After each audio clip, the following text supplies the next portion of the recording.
so foofu laay ñëwee si Mr Dodou Ndow Mr Ndow li la fi raw bari na waaye ñu ngi waxtaanee rek lan leen mun a jàngee si coalition 2016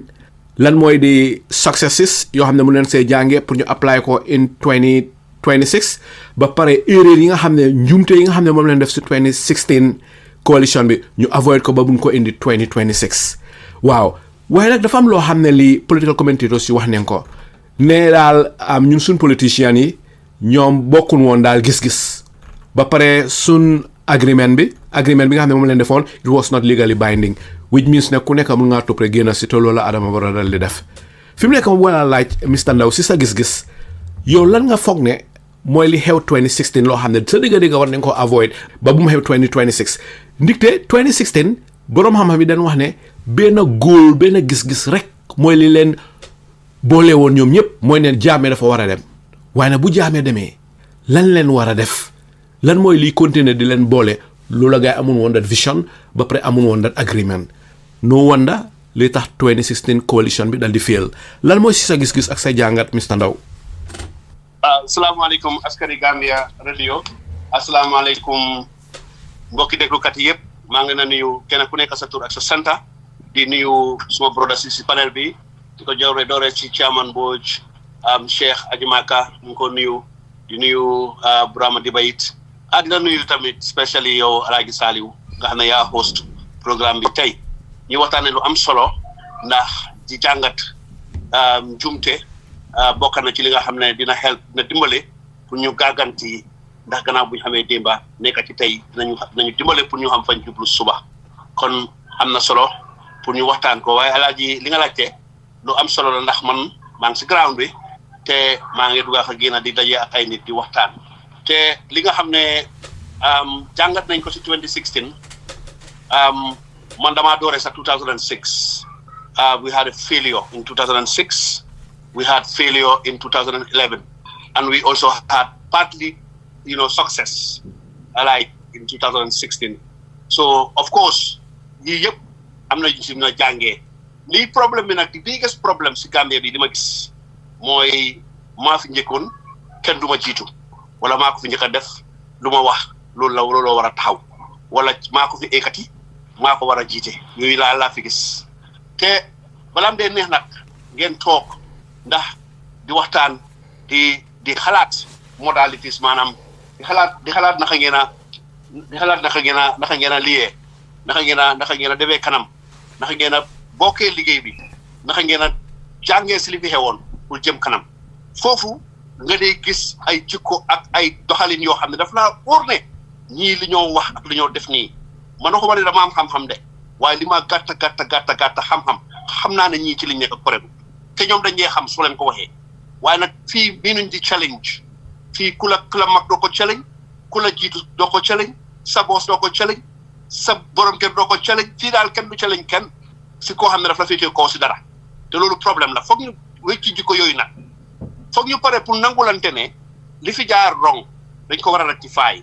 te ku def ki jàngat fukki at ci gannaaw o ñaar fukki at ci gannaaw doo ko compare ak ki nga xam ne dafa jàngaa si 2021 century bi ki def 100 years ago or 50 years ago because li saa jàngee develop théorie yaa ngee develop am na yu bari yu fi nit ñi waxoon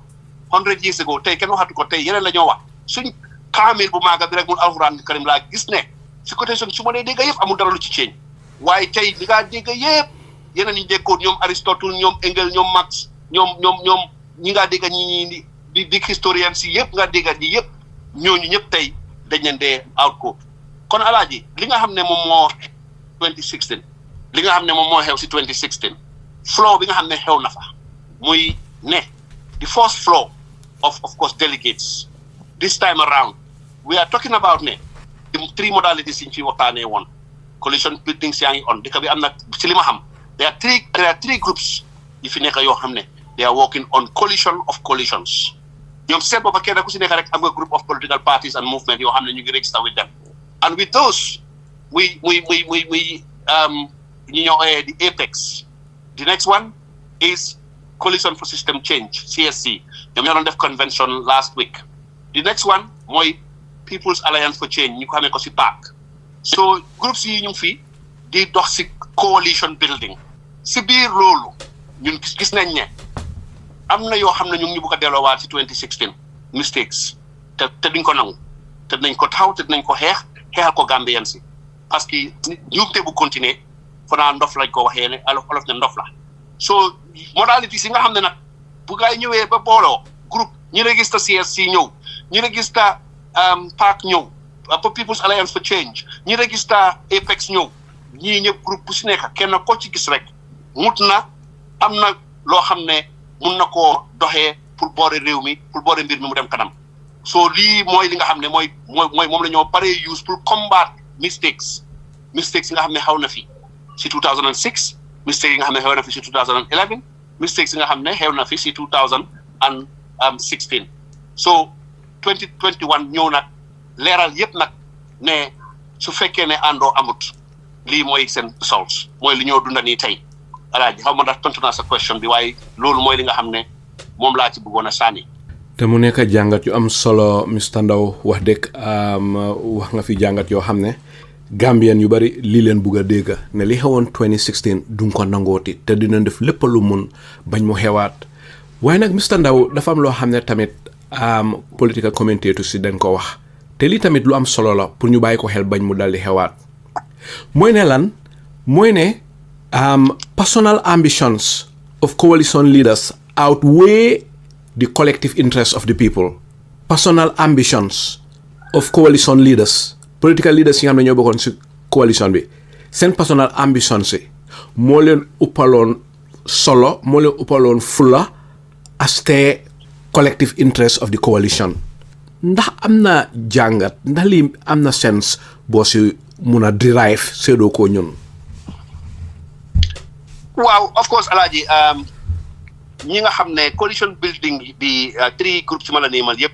alhamdulilah ñoom ñëpp ñu ngi xeeñtu wante ñu ngi utante te ñu ngi yàkkamti sax pour toog am na ñu ngi war a am a date pour ñoom ñëpp ñu toog waxtaan ndax kenn ku si nekk rek ci liñ gis am nga sa big strength ak sa weakness te suñ boolee strength su gën a rek incha allah na nekk njëriñi Gambia na nekk njëriñi askan wi te ñu ngi sant yàlla tam li nga xamante ne keroog bañ tasee te ñu ngi ko ndokkalee gars yi CSC ndax ñoom ñoo oote woon di 21st of December biñ fa demee ñoom gisante nañ te bañ gisante xeeñtu wante waxtaan yàgg nañoo déggante waaye mosuñoo gisante waaye programme boobu tax na ñu gisante waaye bañ gisante it waxtaan nañ ba pare def formal discussion boo xam ne dañoo dajee ñoom mi neen waxtaan alaaji si biir loolu groupes yooyu am na ci ñu ci ëmb ñoo xam ne ay politicians lañ te politicians nag of course political leaders seen ambition mooy ñu nekk président ñu nekk leader so am nañ seen personal ambitions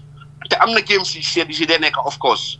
am na si dee nekk yoo xam ne am na si ñoo xam ne sax seen executive si ñoo nekk si groupe gële xam nga comme yooyu ñun yooyu yëpp xam nañ ko waaye li ñoo wax mooy intelligence dimbale nañu ba nga xam ne tey mun nañoo teg loo xam ne kenn mënatu ñoo nax ndax ñun we should be graduating now 2016 li fi xew kum eew doo eewooti so graduate nañ graduation boo xam ne soo jëlee sa party membership nga dem dugal ko in a coalition building negotiation committee or team nga bëri ne kooku dafaa ñëw pour limit sa agenda nekkut loo xam ne is one person decision making dafaa nekk loo xam ne is a committee ñoo ko decide te committee bi dañ am ay bu xaaba ñoo xam ne ñooñu fanaa ne su ñoo wax ci xam-xam ci political science ci legal frameworks and orders ñooñu fanaa ne kenn du leen raw leen ci fii si Gambia bi te du nekk kenn te du nekk ñaar ñooy toog ñu saytu parce que li ñoo wax mooy there is electability ñoom ñëpp they are electable parce que kenn ku si nekk rek boo demee sa dëkka boo sa nit dañoo ne yow la waaye nag there is this difference of winnable and winnability boobu noonu ñun moom moo ñu gën a soxal waaye not only nga win Adama Barrow comme ni ko Mr Mbodj waxee earlier but also nga win ba pare nga mun a work on the programme boo xam ne loolu la coalition 2026 boobu noonu di war a indi programme boobu noonu dina in line with your manifesto waaye dina in line tam with the manifesto of all the other supporters ñi nga xam ne ñoo support coalition bi te foofu on that position dina nekk lu clair loo xam ne for example tey ñëpp dinañ nangu toone I'm just giving an example ne tey honorable Halifa Sallah su nekkul président straight away ñëpp nañ d'accord ne he is a member of parliament dafa nekk speaker of the house you know the most ñu bind ko ci kayit suñ ne changes am na rek the next minute foofu lañ ko inaugurate exemple suñ ne Mr Ndow ñu ne Mr Ndow is part of the coalition building team Mr Ndow lan la moo nekk di watchman of GPA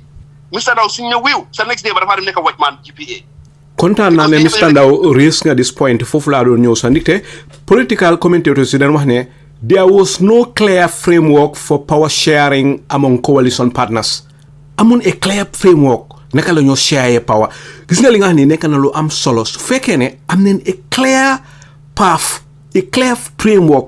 of power sharing loolu dafa easy loolu dina tax ba conflict du am waaye 2016 amun woon this clear framework of power sharing which created problem lan moo si sa gis non moo tax doguma la sax moo tax force ko bàyyi xel force problème ba mooy affaire yi porte parole ting ba may faati toogee dafa daaxa somebody ak all these things xam nga loolu lu daw yaram la parce que ñoom ñëpp a xeex bi te su ma ebo sax ne ñu ko fi xeex sax ñu sori sax ñoo ëpp doole ñu ko fi xeex parce que tey soo xoolee coalition yi Adama Barrow boobu ñi fi gën a sonn yëpp they are out in the end they are victimized in the end ñi ci sori woon ñi nga xam ne sonnuñ ci defuñ ci lu bari sax ñoo gën a enjoy tey ba ni ma fi ñoo waxee nii tey kon moo tax loolu yëpp jàngat la te mbiri governance complexe na waaye yaatu na kenn ku nekk xëj nga si waaye kenn ku nekk dam nañ la jox sa cër ba mu sekk so te lii dafa important from the coalition building yaakaar naa fee ñëw di wax ne in the whole world amul fenn foo dee dem ma am suma 3% nga am sa 10% nga ne man suma 3% man maa laa jiitu loolu Gambia rek la xew te lu tax mu war a lu tax why do we want to reinvent the wheel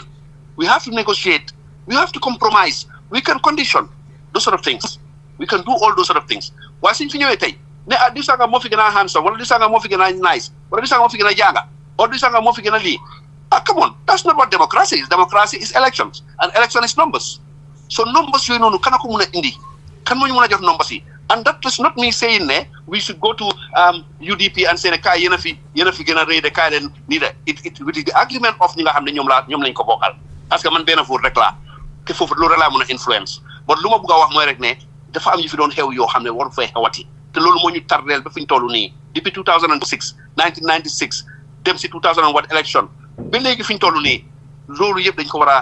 nekk a jàngat ñu jëm ko xam nga seet naka lañ ko compromiser te ñu ngi si waxtaan yooyu te am hopeful ne ñi nga xam ne ñoom ñooy leaders yi those three groups ma la wax nii muy di PAC PAC People Alliance for Change ak di Apex Alliance for Patriotic